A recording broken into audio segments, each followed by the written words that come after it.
This story is titled, My Father Gave $370,000 to My Golden Sister for Law School and Told Me You're Only Good Enough for a Diner Job. Hey folks, reading through all your stories finally gave me the push to share mine. Ever had one of those moments where everything you suspected about your family was laid out for you on a silver platter? Yeah, that was me at 21. Let me give you the rundown. Growing up, I was the practical one. My parents used it like a badge of honor, but let's not kid ourselves. It was their way of saying I wasn't worth the effort. My older sister Chloe was their star child. Tennis lessons, ballet classes, private tutors, you name it. She got it. And I got the we trust you to figure it out, pep talks, and hand-me-downs. By the time I was 16, I was working a part-time job to save for a used car, while Chloe got a brand new one for her birthday.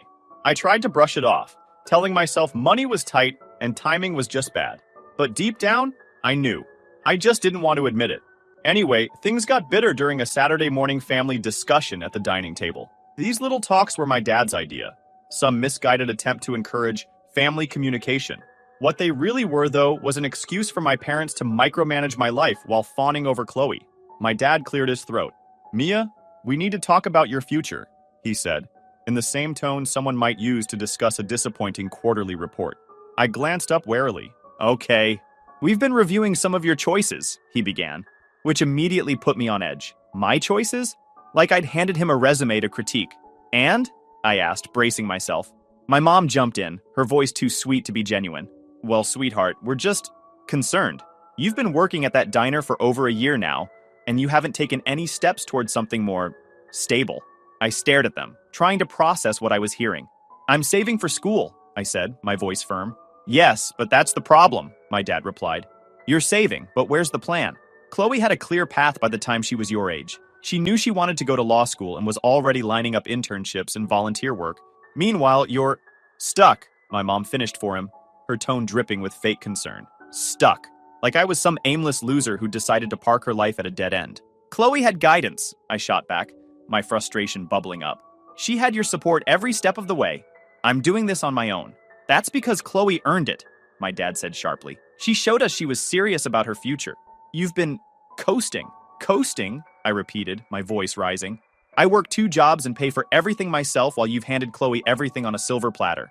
That's enough, Mia, my dad said firmly. No, it's not enough, I snapped. You're acting like I'm lazy just because I'm not following Chloe's exact blueprint.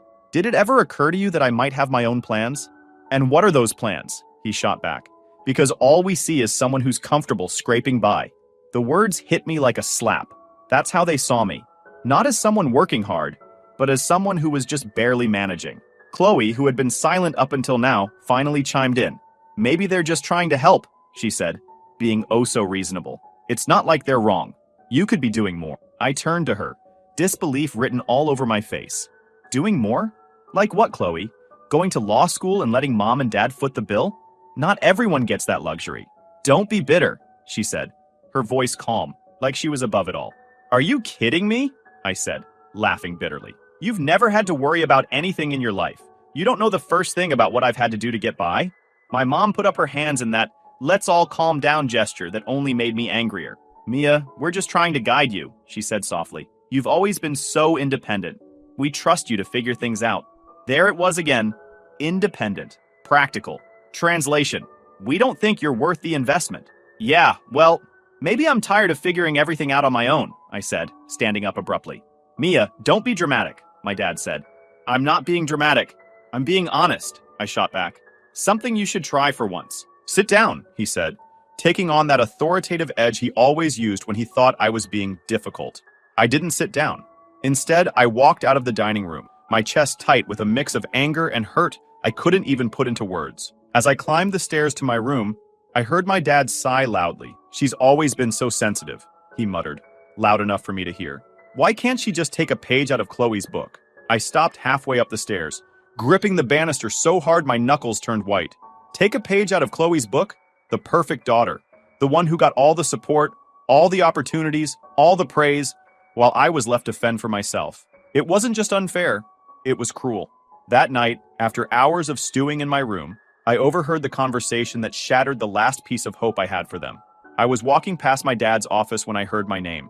I froze, leaning closer to the door. We can't afford both, Lily. my dad was saying. Chloe's future has to come first. Mia will have to settle for a diner job. Robert, my mom said weakly, we promised both girls we'd help. Chloe has real potential, he replied. Mia's not going anywhere. She'll manage. I didn't need to hear anymore. I grabbed my keys and jacket, my heart pounding as I stormed out the door. Of course, I couldn't leave without running into Chloe, who was sitting in the living room, scrolling through her phone. Mia, where are you going? She asked, barely looking up. Out, I said shortly. Are you okay? She asked, finally looking at me with that same fake concern. Everything's fine, I snapped. Perfect, actually. Just like you. What's that supposed to mean? She asked, frowning. It means nothing. I was so effing angry. Just like my future, apparently. I slammed the door behind me, leaving her sitting there with her perfect little life, completely oblivious to what it felt like to be me. I made it halfway down the driveway when I heard my dad's voice booming behind me. Mia, get back here right now! I turned to see him standing on the porch, my mom about to cry and Chloe hovering awkwardly in the doorway. Why? I yelled back. So you can tell me to my face that I'm not worth it? That Chloe's the only one who deserves a future? You were eavesdropping? My dad asked, his voice sharp with that entitled edge he always had when he thought I was out of line. Damn right I was, I fired back. And I'm glad I did. Finally got some honesty around here. Mia, please, my mom said, stepping forward. We can discuss this calmly. Discuss what? I shouted. How you've spent my whole life treating Chloe like a queen while telling me to be happy with scraps? How am I supposed to work at a diner while she chases her dreams? Chloe tried to step in. That's not fair. Life isn't fair, Chloe, I interrupted. But you wouldn't know that, would you? Everything's been handed to you while I've had to fight for every scrap of attention. That's enough, my dad snapped. You're being childish and ungrateful. Ungrateful? I laughed bitterly. For what? For being ignored? For being told I'll never measure up? Or maybe I should be grateful for the diner job you've so generously planned for me. My mom was crying now. Chloe looked stunned, and my dad just glared at me like I was the problem. If that's how you feel, he said coldly, then maybe you should leave until you've calmed down. Don't worry, I said, stepping back. I'm done being the family disappointment, and I'm done playing by your rules. I got in my car, my hands shaking as I gripped the wheel. Through the windshield, I saw them standing there, the perfect little family, minus the daughter who finally walked away. As I drove off, one thought burned in my mind. I'd prove them wrong, every single one of them. After driving around aimlessly for what felt like forever, I ended up at Aunt Lila's house. Her place was my go-to escape whenever life with my parents got unbearable, which, let's be real, was more often than I like to admit. Lila lived in this old craftsman house that was comforting in a way my actual home never really was. She opened the door before I even knocked, like she somehow knew I was coming. Mia, she said, ushering me inside. What's going on? You look ready to burst. I didn't hold back. I spilled everything, and Lila actually listened without interrupting. When I finally finished, I sat there on her couch, drained and fuming all over again just from retelling it. They've always put Chloe first, I said, staring at my hands. But this is just another level. They didn't even think I deserved a chance. Lila sat quietly for a moment, then got up and walked over to a small desk in the corner of the room. She pulled open a drawer, took out an envelope, and handed it to me. Open it, she said simply. I did, and what I found inside nearly knocked the wind out of me. It was a bank statement showing an account in my name with a balance that made my eyes widen. I stared at the paper, trying to process what I was seeing. Is this mine? I asked, my voice barely above a whisper. Lila nodded. I've been saving for you since the day you were born. Every Christmas, every birthday, every little bit I could spare. Your parents knew about Chloe's fund, but I kept this one separate. I had a feeling you'd need it more someday. I didn't know what to say. It felt like the floor had shifted under me. For years, I'd been scrimping and saving, thinking I'd have to claw my way through life while Chloe got handed every opportunity. And here was Aunt Lila, quietly looking out for me the whole time. Why didn't you tell me sooner? I finally managed to ask. I wanted to see if your parents would do the right thing, she said. But it's clear now they won't. So, I'm stepping in. Tears pricked at my eyes, and I quickly wiped them away. I hated crying, especially in front of people, but this was overwhelming. What am I supposed to do with this? I asked, gesturing to the statement. Whatever you want, Lila said. Go to school, start a business, build the life you deserve. I sat there, staring at the numbers on the page, feeling a mix of gratitude and anger. Gratitude for Lila, who had clearly been my biggest ally all along. Anger at my parents, who'd written me off without a second thought. Before I could say anything else, there was a knock at the door. Lila sighed and got up to answer it. From the muffled voices, I knew who it was before they even stepped inside. My mom. Mia, she said, walking into the room. Please, come home. Your father didn't mean it like that. Oh, he meant it, I said, standing up. He made it pretty clear where I stand in this family. You're upset, she said, her voice trembling. We can talk this through as a family. We're not a family, I interrupted. We're Chloe's fan club, and I'm just the understudy who never gets to perform. Lila stepped in then, her presence suddenly commanding. Linda, sit down, she said to my mom. My mom hesitated, but Lila wasn't the kind of person you ignored. She perched on the edge of the couch. I don't want to get in the middle of this, my mom said weakly. You're already in the middle, Lila said. And it's time to face the consequences of your choices. She turned to me. Mia, the money is yours. No strings attached. Use it to build the life you've always wanted. My mom's face went pale. Lila, you can't just... I can. Lila cut her off. And I did. I've watched you favor Chloe over Mia for years, and I'm done sitting by and letting it happen. It was like watching a dam break. My mom started crying, muttering about how she and my dad only wanted the best for us. But I didn't care anymore. Thanks, Mom, I said sarcastically. But I think I've got this handled now. After she left, Lila sat back down next to me. You're stronger than you realize, she said. I nodded, clutching the envelope like a lifeline. I wasn't sure where this was all going to lead, but for the first time in my life, I felt like I actually had a shot at something better. Lila continued to support me over the next few years as I worked to rebuild my confidence and chart my own path. Unfortunately, she passed away not long after I turned 24. Her loss hit me hard. She'd been my rock in a family that always made me feel invisible. But in a way, her unwavering faith in me became my motivation. With the money she'd set aside, I enrolled in business school and threw myself into my studies. By this point, I was well into business school and crushing it. Top of my class, working on real projects, and honestly, thriving in a way I never thought I would. My parents? Barely a blip on my radar. They tried to check in occasionally, but I wasn't interested in hearing about how Chloe was doing in law school or whatever other perfect thing she had going on. However, life decided to get interesting. One day, I got a call from an unknown number. I ignored it. Then came a text. Mia, it's Chloe. I need to talk to you. Please. I hadn't spoken to Chloe in years, so I figured she was reaching out for a reason. I called her back, and her voice on the other end sounded nothing like the polished, confident Chloe I remembered. She sounded rattled. I messed up, she said, barely waiting for me to say hello. What kind of mess are we talking about? I asked, leaning back in my chair. She hesitated, then blurted it all out. Her boyfriend Jack had been arrested for securities fraud. He was running some Ponzi scheme that had bilked clients out of millions, and it was all over the news. The thing is, Chloe worked at Jack's firm. Wow, I said, not even bothering to hide the sarcasm. Guess the golden child's not so golden anymore. Mia, I'm serious, she said, her voice cracking. I think I'm in real trouble. The investigators, they're looking into me too. I sat up straighter. What do you mean, looking into you? Did you know what he was doing? No, she snapped, then paused. Not exactly. I mean, I found some discrepancies in the paperwork months ago, but Jack told me it was just aggressive investment strategies. He said it was normal in our line of work. You believed him? I wanted to, she admitted. He was so convincing, and I didn't want to ruin everything. I let that sink in for a moment. Chloe, who had always been the perfect, untouchable one, was now calling me, desperate for help. It felt surreal. So why are you telling me all this? I asked. Because the investigators are offering me a deal, she said. If I testify against Jack, they'll grant me immunity. But Mom and Dad keep saying I should stay loyal to him, that it's the right thing to do. I couldn't stop the laugh that escaped. Loyalty? From the people who practically disowned me? That's rich. Mia, please, sounded broken. I don't know what to do. I need your advice. You've always been smarter about these things. I didn't know what shocked me more. The fact that she was admitting she needed help, or that she actually acknowledged I was smarter than her. Take the deal, I said without hesitation. Throw Jack under the bus and save yourself. You think he'd hesitate to do the same to you? There was a long silence on her end. Finally, she said, will you come with me to the prosecutor's office? I can't do this alone. I had a midterm to study for, but for some reason I said yes. Not for Chloe exactly, but because I wanted to see this mess through. The next day, we met at the prosecutor's office. Chloe looked like a wreck. Dark circles under her eyes, no makeup, and her usual polished look replaced by a basic sweater and jeans. I barely recognized her. The meeting was tense, to say the least. The prosecutors laid it all out for her.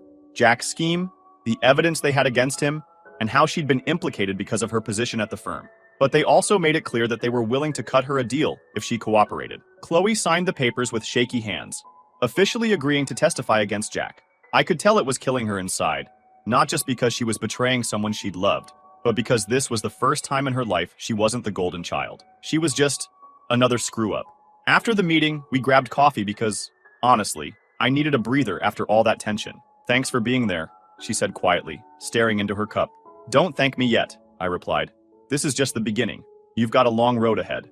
"I know," she said, "but I couldn't have done it without you." It was a strange moment. For the first time, I saw Chloe not as the perfect sister I'd grown up resenting, but as someone who had been just as manipulated and blindsided as I had. Of course, that didn't mean I was ready to forgive and forget, but it was a start. About a week after Chloe signed her deal with the prosecutors, I got a call from Aunt Lila's lawyer. Apparently, she'd been working on something big before she passed. He asked me to come to her house to go through some things she'd left behind. Chloe insisted on tagging along. Walking into Lila's house felt strange without her there. The lawyer, a no-nonsense guy, had us sit at the kitchen table. He placed a sealed envelope in front of us. "Lila wanted you both to have this," he said, sliding it across the table. Chloe and I exchanged a glance. I opened the envelope, and inside was a USB drive and a handwritten note from Lila. "To my girls, if you're reading this, you've discovered what I always suspected. Your parents' actions go far deeper than favoritism. The truth is on this drive. Use it wisely. With love, Lila." We plugged the drive into my laptop, and what we found was, well, let's just say it made Chloe's situation with Jack look like a parking ticket.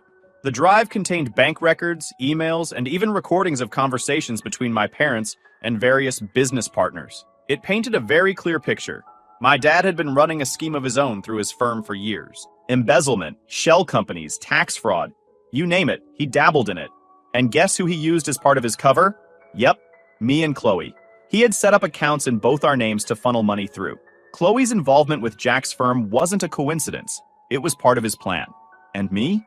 Well, he'd made sure my connection to the restaurant world looked squeaky clean, so he could launder funds through one of the diner chains I'd worked for. "Are you freaking kidding me?" I said, scrolling through the files. Chloe was pale, staring at the screen like it might explode, then said, "He knew about Jack's scheme. He knew, and he let me walk right into it." The lawyer cleared his throat. "Lila believed your parents were manipulating both of you. That's why she gathered this evidence. She wanted you to have the tools to protect yourselves." "Protect ourselves?" I said, staring at the mountain of evidence in front of us. "This isn't just about us. This could ruin everything they've built." "And rightly so," the lawyer said. Chloe and I sat there in silence, the weight of what we'd uncovered pressing down on us like a storm cloud. Every piece of paper, every recording on that USB drive, it was all staring back at us, daring us to act. "What do we do now?" Chloe asked quietly, her voice barely above a whisper. I looked at her, then back at the evidence, my mind racing. For once, the power was in our hands. We don't know what exactly to do with this mess. It's suffocating. But I thought of sharing the story here to get some perspectives. I'll post an update if things get cleared out. Update 1. All right, folks. Here's the moment you've been waiting for. After sitting on that mountain of evidence for what felt like forever, Chloe and I finally made our decision. We weren't going to let our parents get away with this. Not anymore. We decided to confront them. But this time, it wasn't going to be some emotional showdown. We were holding all the cards, and we intended to use them. We arranged a meeting with our parents under the pretense of wanting to clear the air. They showed up at Lila's house looking smug, probably thinking we were about to apologize or beg for their approval. Oh, how wrong they were. The moment they sat down, I pulled out my laptop and opened the files from the USB drive. "What's this about?" my dad asked, his tone already defensive. "Oh, just your little side hustle," I said, scrolling through the documents. "You know, embezzling funds, setting up fake accounts in our names, laundering money through my old job. Ringing any bells?" Their faces froze. My mom looked like she might faint, and my dad's usual stern expression faltered. "Mia, you don't understand," he started. "No, I understand perfectly," I cut him off. "You've been screwing us over for years, using us as pawns in your little game while pretending you were just doing what's best for the family." Chloe jumped in, her voice shaking with anger. "You set me up with Jack, didn't you? You knew what he was doing, and you let me take the fall so you could cover your tracks." My mom finally spoke, her voice weak. "We were trying to protect the family. You have to believe us." I couldn't help but laugh. "Protect the family? By throwing us under the bus? Yeah, great job. We laid everything out for them, point by point. Every shady transaction, every manipulated deal, every time they'd used us without our knowledge. They tried to deny it at first, but the evidence was airtight. Finally, I got to the ultimatum. Here's the deal, I said, sliding 2 folders across the table. Option 1. We turn all of this over to the FBI. The firm collapses, you both go to prison, and your names are dragged through the mud. Option 2. You retire quietly, transfer control of the firm to us, and disappear to that fancy beach house you bought with stolen money. You can't be serious, my dad said. Oh, I'm dead serious, I replied. You'll regret this, he said, glaring at me. Maybe, I said with a shrug, but I'll regret letting you get away with this even more. They stared at the folders. Finally, my dad picked up a pen and signed. Someday you'll understand, he said, handing the papers back. We already do, Chloe said, her voice cold. That's the problem. Walking out of Lila's house that day felt surreal. Chloe and I had just dismantled everything our parents had built, but it wasn't revenge, it was justice. The next steps were clear. Clean up the firm, rebuild it into something legitimate, and make sure no one else got screwed over by their greed. It felt like Chloe and I were on the same team. Was it worth it? Chloe asked as we left. I thought about it for a moment before answering. Ask me again when we've built something better than they ever could. So, after officially forcing our parents into retirement and taking over their mess of a company, Chloe and I had to figure out what the hell to do next. The firm was like a broken down car. Rusted parts everywhere, barely running, and leaking problems all over the place. If we didn't step up fast, the whole thing was going to collapse. But first, we had to address the awkward elephant in the room, Chloe and me working together. I'll be honest, it felt weird at first. I'd spent most of my life resenting her, and now here we were, co-CEOs of an empire built on lies. You know they're going to be watching us, waiting for us to fail, Chloe said one day as we sat in the conference room, going through stacks of paperwork. Good, I replied. Let them. I've spent my whole life proving people wrong. What's a few more? The firm was a mess, and we had to step up to save it. Chloe handled the legal side like a pro, adapting quickly despite her privileged background. The board was skeptical, split between loyalty to our parents and doubt in us. But we pushed back, arguing the firm needed a new direction. The merger paid off, transforming the firm into a respected, profitable business. And the best move was that we renamed it after Aunt Lila, honoring the one who believed in us. Was it worth it? Chloe asked. We'll know when we've built something better, I replied. Of course, our parents couldn't stay out of it forever. My dad called one day, trying to convince me to reconsider the terms of their retirement. Apparently, the beach house wasn't as luxurious as they'd hoped. Nope, I said bluntly. You signed the papers. Enjoy Florida. He started to argue, but I hung up. I wasn't afraid to stand up to him anymore. That was it for the past few months. Fast forward to the present, specifically last week, I got a call from a name I hadn't heard in forever. Jack. Yes, that Jack. Chloe's ex, the guy who ran the Ponzi scheme, got arrested and basically kickstarted this entire mess.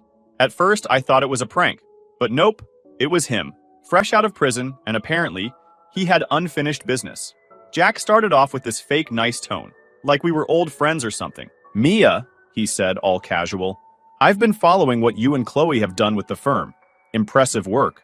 What do you want, Jack? I asked, cutting straight to the point. Well, he said, it seems your little operation has grown into something quite profitable. And since Chloe and I were so close back in the day, I figured maybe I deserve a piece of the pie. You guys, I almost laughed out loud. Deserve a piece of the pie? The audacity of this man. You must have hit your head in prison, I told him. You've got zero claim to anything we're doing. He lost it. I wouldn't be so sure, he said. You know, I still have some interesting records from my time with Chloe. Things that might be of interest to certain people, like the FBI. And just like that, my blood ran cold. After hanging up, I immediately called Chloe. She was furious, of course, but there was this little hint of hesitation that made me wonder. Chloe, I said, trying to stay calm, is there anything Jack could actually have on you? Anything that might make this situation worse? No, she said quickly. Too quickly. Chloe, I pressed. Don't lie to me. There was a long pause, and then she sighed. There might be a couple of things, she admitted. Apparently, back when Chloe was working at Jack's firm, she'd signed off on a few documents he'd slipped onto her desk. She swears she didn't know what they were at the time. But if the FBI got their hands on them, they might look bad. Really bad. So now we're in damage control mode. I've already reached out to that restaurateur and our legal team to figure out our options, but part of me is wondering if Jack is bluffing. He's desperate, obviously, and probably just fishing for a payout. But then again, this is Jack we're talking about. The guy who conned dozens of people out of millions. He doesn't bluff without a plan. Here's where I need your advice, guys. Do we 1. Call his bluff and let him make whatever move he's planning? It's risky, but if he's lying, we don't lose anything. 2. Pay him off to shut him up, though that feels gross, and I'd rather burn the money than give it to him. I'm torn. Chloe's freaking out, which is understandable, but I can't help feeling like we're being dragged back into a mess we've already cleaned up once. Why can't people just stay in the past where they belong? Anyway, that's where we're at. Let me know what you do because I need some fresh perspectives before I lose my mind. I'll keep you all posted once we figure out our next move. Stay tuned. Final update. All right, folks, here's the final update. After my last post, Chloe and I spent a lot of time going back and forth on how to handle Jack. Calling his bluff was risky, but the more we looked into it, the clearer it became that this wasn't just an empty threat. The documents he had weren't just bad. They were enough to raise serious questions about Chloe's involvement back when she worked at his firm. So we decided to take control before Jack could pull the rug out from under us. Paying him off was off the table. We weren't about to reward his scheming. Instead, we did what he probably wasn't expecting. We went to the FBI ourselves. It wasn't an easy decision, but with our legal team's guidance, we handed over the documents Jack had sent us, along with the evidence we had that Chloe's involvement was unintentional. Chloe gave a statement, explaining how Jack had manipulated her, and how she'd unknowingly signed off on things he'd slipped onto her desk. It was nerve-wracking, to say the least. But here's the thing about dealing with someone like Jack. The truth has a way of shining a light on all the cracks in his story. A few days later, we got word that Jack had tried to approach the FBI himself. He claimed he had key evidence against Chloe and our firm, but his desperation worked against him. The investigators had already seen through his act, thanks to the context we provided. Jack is now under investigation for extortion, on top of his previous charges. As for Chloe, the FBI cleared her of any wrongdoing, acknowledging that she was another victim of Jack's manipulation.